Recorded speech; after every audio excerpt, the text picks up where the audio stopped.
Celebramos la fiesta del bautismo de Jesús.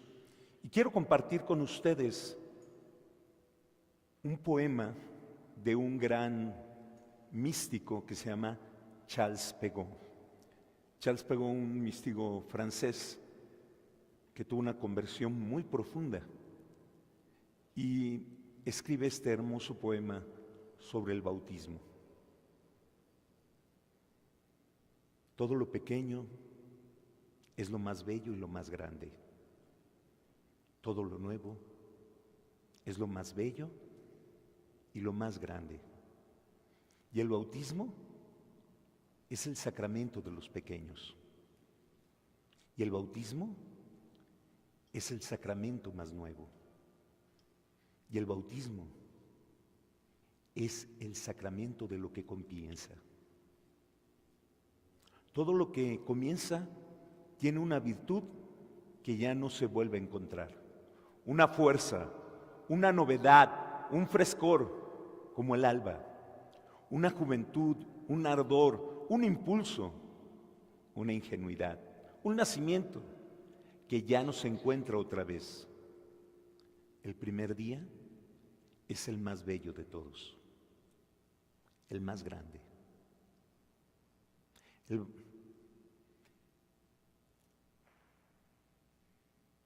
¿Qué es bautismo? Bueno, la palabra griega bautismo significa enterrar o sumergir.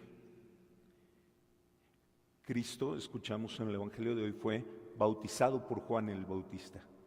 Pero tú y yo no somos bautizados así.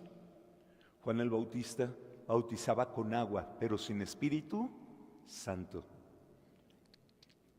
¿Cuál es el bautismo de Jesús? Jesús, durante su ministerio, va a explicar muchas veces que Él tiene un bautismo distinto. Un bautismo donde Él es tomado, bautizado, y bautizado significa sumergir, hundir, enterrar. Cristo estuvo enterrado 3 días, bautizado, y resucitó. La Pascua es el bautismo de Jesús, su muerte y su resurrección. Por eso, cuando nosotros nos bautizamos, declaramos con fuerza que Jesús fue enterrado y la resurrección de Cristo, nosotros participamos de esa experiencia. En el bautismo también nosotros somos tomados, bautizados y resucitamos. Bautizados no 3 días, sino en 3 nombres: del Padre, del Hijo y del Espíritu Santo. La experiencia de Cristo es mi propia experiencia. La Pascua de Cristo es mi Pascua. Cristo muerto y resucitado. Y cuando me bautizo estoy diciendo: quiero participar yo también de esa muerte. Eso es lo que significa en primer lugar el bautismo. Quiero vivir la muerte y la resurrección de Jesús. Quiero estar enterrado con Él. Quiero unirme tan íntimamente a Dios que su pasión sea mi pasión. Cristo muerto y resucitado por nosotros. Nuestra salvación descansa solamente en la muerte de Cristo. La muerte de Cristo es sustitutiva. ¿Qué significa eso? ¿A quién le tocaba morir en una cruz? A ti, a mí, pero no a Él. Él muere en la cruz por sustitución. Muere en tu lugar. Vive su pasión por ti. En el bautismo tomamos nuestro lugar con Él en la cruz. No solo murió por mí, sino que yo muero en Él en el bautismo. Jesús murió por nosotros, porque es uno con nosotros. Jesús se hizo hombre y en cierto modo se ha unido a cada persona de la historia, a todo ser humano, se ha unido a nosotros. Por eso es lógico que se bautice a bebés. Llegan los protestantes y te dicen, pero es que no entiende el niño. Te voy a preguntar algo sencillo. El niño que estaba en el pesebre, ¿qué entendía? Nada, nada. Pero ese bebé santifica la edad infantil. ¿Entiende ese bebé lo mismo que cualquier bebé recién nacido? Nada. Y es Dios mismo. Y sin embargo es la luz que ilumina todas las oscuridades del mundo. Jesús santifica todas las etapas y edades de la historia del hombre. Porque Jesús se hizo bebé, se santifica la infancia. Porque Jesús jugaba de niño, se santifican los niños. Tenemos niños santos, tenemos niños pequeñitos que no entendían que son santos. Es más, los primeros santos que dieron su vida por Jesús fueron bebés, los santos inocentes. Fueron bautizados con su propia sangre.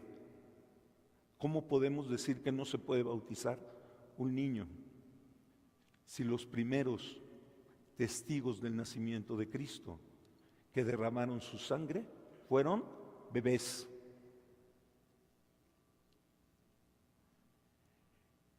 Él es la cabeza del cuerpo, que es la iglesia. ¿Por qué un niño se puede unir a Cristo? Porque Cristo es la cabeza de la iglesia. ¿Quién es el cuerpo? Nosotros. ¿Qué es lo que hace en nosotros el bautismo? En primer lugar, vivir la experiencia de Cristo muerto y resucitado.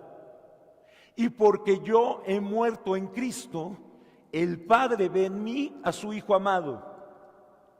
Entonces, primero, vivo la experiencia de Cristo. Por lo tanto, ya soy hijo de Dios, miembro de la comunidad cristiana. Cristo es la cabeza de la iglesia y nosotros somos el cuerpo.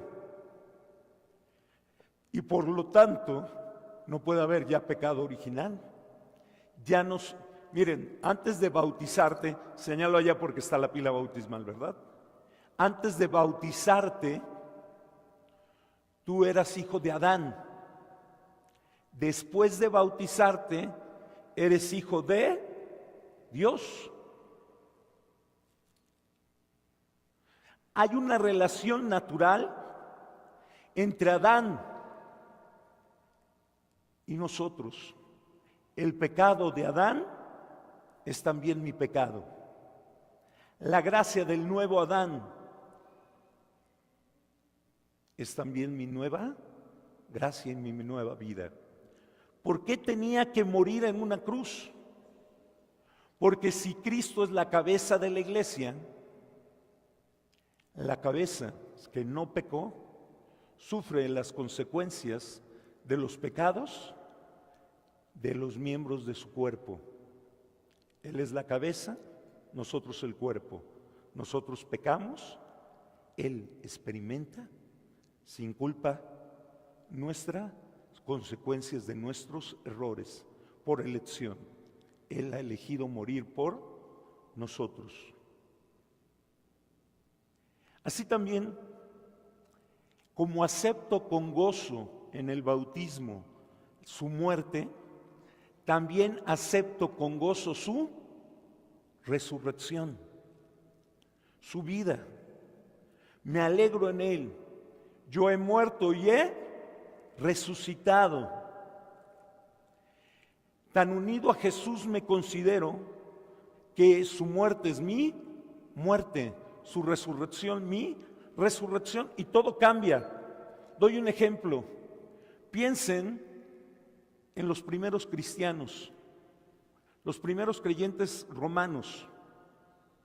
¿Cómo se educaba una persona romana? Una de las construcciones más impresionantes de la humanidad era el Coliseo. 100,000 personas para esa época es como pensar en un estadio de 700,000 personas, 1,000,000 de personas. Las proporciones de población, un estadio donde cabía casi toda la ciudad de Roma. ¿A qué iban al Coliseo? A ver desde niños y gozarse, fíjense, y gozarse de la gente se matara entre sí, sufriera.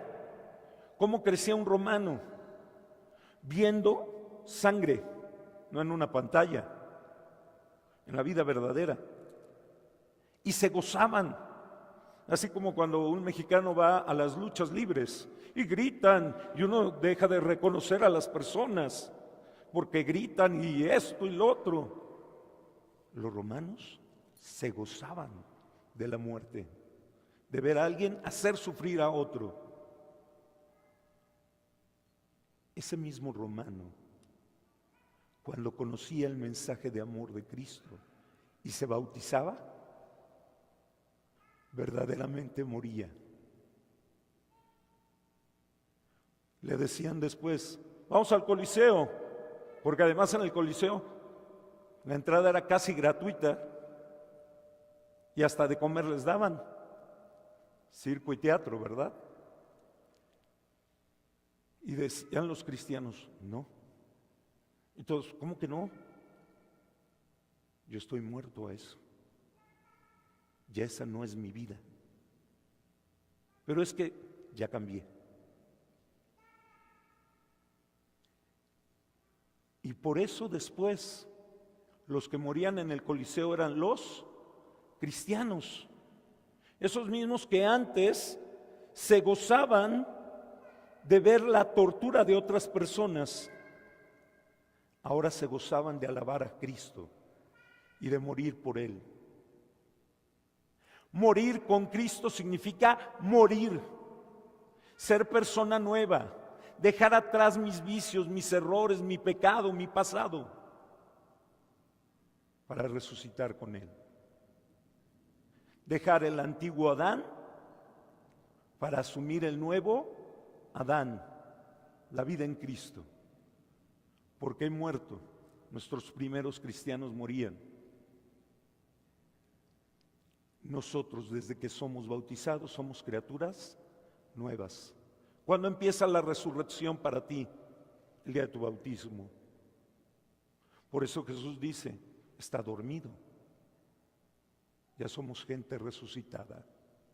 Somos hombres de Dios que caminan en medio de esta tierra, con errores y dificultades, pero caminamos en el nombre de Cristo, por nuestro bautismo. Por eso, en la antigüedad, había alguien que acompañaba a cada bautizado, se llamaba padrino. Levante la mano, ¿quién de ustedes es padrino? Muchísimos. ¿Qué es un padrino y qué es un compadre? Mira, un compadre es con quien te llevas bien. La mayor parte de la gente llega a la oficina y me dice, padre, es que quiero que sea mi compadre este hombre. Un padrino es una persona que es el catequista. ¿Quién debe de catequizar a los niños, a los jóvenes? Su padrino, su madrina. Si tú nunca has agarrado a tu ahijado y lo has sentado contigo y le has dicho, vamos a platicar, ¿cómo está tu fe? ¿Cómo está esto? Entonces no eres padrino de bautizo. Eres un compadre, una comadre, buenísima, para echarte un partido de fútbol con unas chelas, pero no eres padrino. Padrino es el que a un día le van a preguntar en el cielo, ¿y la fe de esta persona? Tú fuiste su padrino y no te preocupaste. Por eso cuando llegas a la parroquia y pides informes, te dicen, ¿Qué necesitan los papás? Su INE, una identificación. ¿Qué necesitan los padrinos? Casados por la iglesia, confirmados, esto y esto. ¿Por qué? Porque un padrino es la iglesia para ese niño. Representa la iglesia, representa su formación, su camino de santificación. ¿A poco, padre, puede usted decir que no a una persona, sea padrino?